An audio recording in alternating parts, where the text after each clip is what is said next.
Olá, amigos e amigas, sejam bem-vindos a mais um final de semana. Vamos então fazer o nosso pôr do sol, daqui a pouco o sol está-se a pôr, e vamos então continuar a falar do nosso grande conflito, não é? E vamos falar da última parte de Satanás, não é? Da rebelião do céu, de Lucifer ter sido um anjo e ter se tornado Satanás na terra. Então vamos continuar. O mesmo espírito que produziu a rebelião no céu ainda inspira a rebelião na terra. Satanás tem continuado com os homens o mesmo estratagema que adotou em relação aos anjos. O seu espírito agora reina nos filhos de desobediência, tal como ele procuram romper com as restrições da lei de Deus, prometendo liberdade aos homens por meio da transgressão dos seus preceitos. Satanás induziu o homem a pecar usando a mesma falsa representação do caráter divino que ele apresentou no céu, fazendo com que Deus fosse considerado severo e tirano.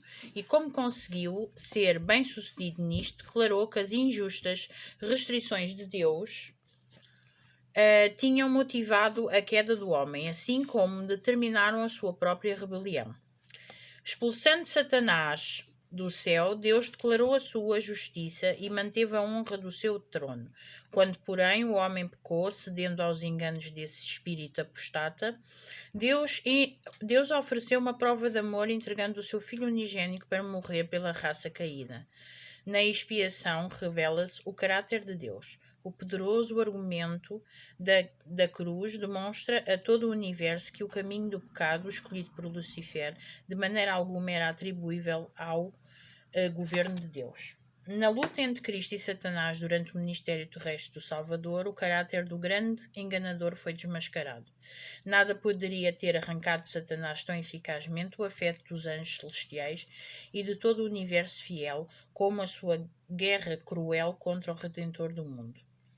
A ousada blasfémia da sua pretensão de que Cristo lhe prestasse homenagem, o seu pretensioso atrevimento ao levá-lo ao cume da montanha e ao pináculo do templo, a má intenção que se evidencia ao insistir com ele para que se lançasse da vertiginosa altura, a malignidade vigilante que o assaltava de um lugar para o outro, inspirando o coração dos sacerdotes e do povo a rejeitarem o seu amor e o brado final: Crucifico, crucifico.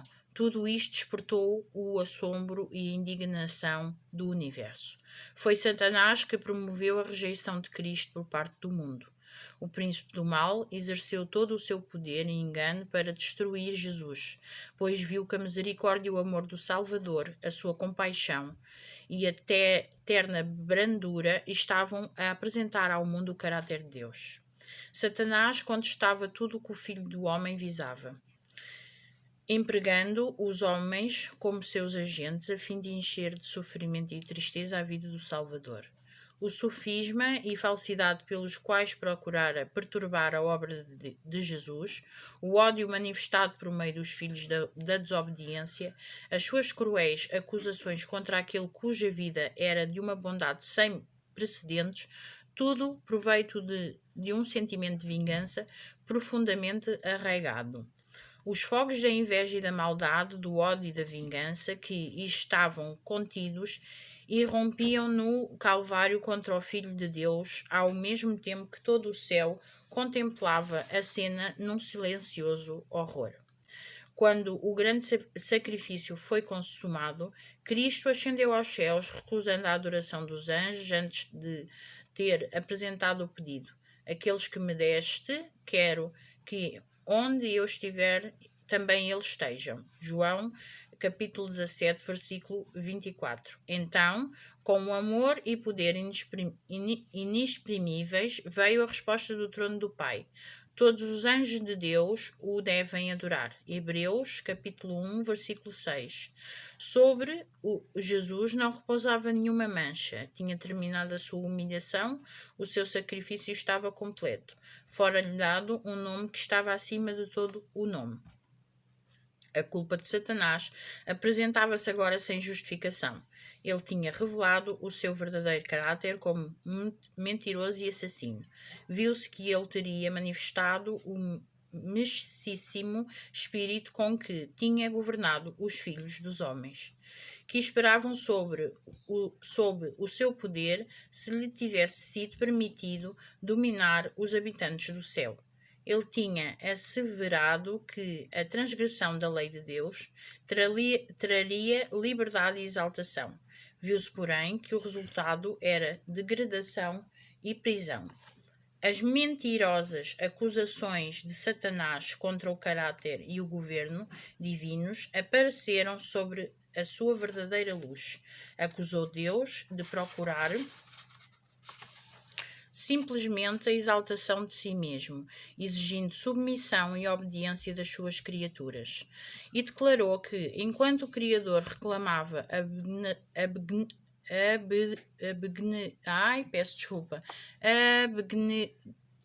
abnegação de todos os outros, ele próprio não a praticava e não fazia sacrifício algum. Viu-se agora que, para a salvação de uma raça caída e pecadora, o governador do universo tinha feito o máximo sacrifício que o amor poderia efetuar, pois Deus estava em Cristo, reconciliando consigo o mundo. 2 Coríntios, capítulo 5, versículo 19. Viu-se também que, enquanto Lucifer tinha aberto a porta para o pecado, com o seu desejo de honras e supremacia, Cristo, a fim de destruir o pecado, tinha-se humilhado e sido obediente até à morte. Deus tinha manifestado a sua repulsa pelos princípios da rebelião. Todo o céu viu a sua justiça revelada, tanto na condenação de Satanás como na redenção do homem. Lucifer tinha declarado que se a lei de Deus fosse imutável e o seu castigo não pudesse ser abrandado, todos os transgressores deveriam ser para sempre privados do favor do Criador. Alegara que a raça pecadora se tinha colocado para além da redenção e, portanto, ela era presa sua de direito. Mas a morte de Cristo era um argumento a favor do homem, argumento que não se poderia refutar. A punição da lei recaiu sobre aquele que era igual a Deus, ficando o homem livre para aceitar a justiça de Cristo e, por uma vida de arrependimento e humilhação, triunfar como Filho de Deus sobre o poder de Satanás. Assim, Deus é justo e justificador de todos os que creem em Jesus. Mas não foi só para efetuar a redenção do homem que Cristo veio à terra e aqui sofreu e morreu. Veio para engrandecer a lei e torná-la gloriosa, não só para que os habitantes deste mundo pudessem considerar a lei como esta deveria ser considerada, mas para demonstrar a todos os mundos do universo que a lei de Deus é imutável e se os seus requisitos pudessem ser postos de lado, o Filho de Deus não necessitaria, então, de ter dado a sua vida para expiar a transgressão dessa mesma lei. A morte de Cristo prova que ela é imutável, e o sacrifício a que o amor infinito induziu o Pai e o Filho para que os pecadores pudessem ser salvos demonstra a todo o universo, e nada menos do que este plano de expiação teria sido suficiente para o fazer, que a justiça e a misericórdia são fundamento da lei e do governo de Deus. Na executação final do juízo, ver-se-á que não existe nenhuma causa para o pecado. Quando o juiz de toda a terra perguntar a Satanás: por que te rebelaste contra mim e me roubaste os súbditos do meu reino, o originador do mal não poderá apresentar nenhuma resposta. Toda a boca se fechará e todas as hostes rebeldes estarão mudas. A cruz do Calvário, ao mesmo tempo que declara que a lei é imutável, proclama ao universo que o salário do pecado é a morte. No clamor agonizante do Salvador está consumado. Soou a sentença de morte de Satanás. Decidiu-se então o grande conflito que durante tanto tempo tinha estado em marcha e confirmou-se a eliminação do mal. O Filho de Deus transpôs os umbrais do túmulo para que pela morte aniquilasse o que tinha o império da morte, isto é, o diabo. Hebreus capítulo 2, versículo 14. O desejo de exaltação própria, por parte de Lucifer, levaram-o a dizer, acima das estrelas de Deus, exaltarei o meu trono, serei semelhante ao Altíssimo. Isaías 14, versículo 13 e 14. Declara Deus, quem olhe para ti hoje não vê mais do que cinzas espalhadas pelo chão, que nunca mais te levantarás. Ezequiel, capítulo 28, versículo 18 e 19. Quando vier aquele dia ardendo como forno, todos os soberbos e todos os que cometem impiedade serão como palha. E o dia que está para vir os abrasará, diz o Senhor dos Exércitos, de sorte que lhes não deixará nem raiz nem ramo. Malaquias, capítulo 4, versículo 1.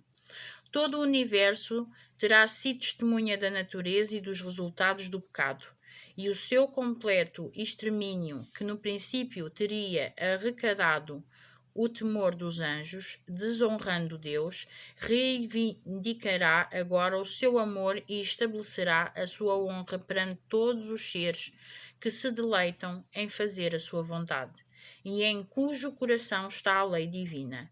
Nunca mais o mal se manifestará, diz a palavra de Deus. Não se levantará por duas vezes a angústia. Naum, capítulo 1, versículo 9. A lei de Deus que Satanás tinha acusado de jugo de servidão será honrada como a lei da liberdade. Uma criação experimentada e provada nunca mais se desviará da fidelidade para com aquele cujo caráter foi amplamente manifestado perante eles como a expressão de amor insondável e de infinita sabedoria. Amém por isso. Então terminamos o nosso capítulo. Para a semana vamos continuar a falar do grande conflito e vamos para a inimizade entre o homem e Satanás. Vou-vos explicar aqui o porquê de Satanás ter vindo à Terra e tendo feito, entre aspas, o homem pecar. Que tenham gostado deste capítulo, eu gostei muito. Até porque já tinha lido uma vez o livro, mas agora com mais uma responsabilidade maior para vos poder explicar, e por isso este livro é muito bom. Se alguém quiser algum exemplar, fale comigo, que eu assim arranjarei para vós. Vamos então agora fazer uma oração e depois de seguida vamos ouvir o Afonso a cantar um louvor a Deus. Então vamos inclinar as nossas cabeças e vamos fazer a oração. Senhor nosso Deus e nosso Pai, muito obrigada, Senhor, pelo privilégio que me daste de falar de Ti, Deus. Obrigada pela obra que fizestes, o grande conflito, Deus.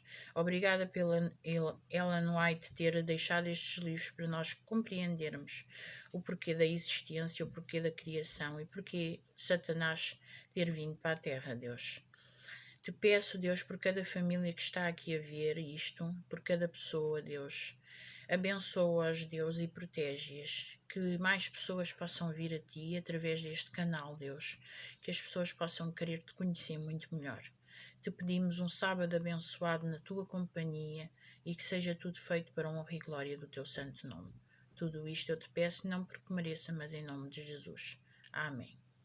Então vamos ouvir o Afonso a cantar.